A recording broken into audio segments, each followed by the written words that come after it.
किसी भी इंसान का छींकते समय उनकी आंखों को खुले रहना इम्पॉसिबल है, लेकिन क्या आप जानते हैं ऐसा क्यों होता है? चलिए दोस्तों, पहले हम ये जान लेते हैं कि हमें छींक आती क्यों है।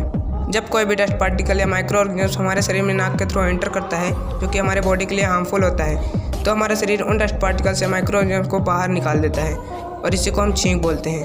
और वही डस्ट पार्टिकल या माइक्रो ऑर्गेनिज्म दोबारा से आंखों के थ्रू हमारे बॉडी में एंटर ना कर पाए, इसलिए हमारा शरीर छींकते समय हमारी आंखों को अपने आप बंद कर देता है। वीडियो अच्छी लगे तो वीडियो को लाइक और चैनल सब्सक्राइब करना ना भूलें और कमेंट में जरूर बताएं कि अगली वीडियो आप किस टॉपिक पे चाहते हैं।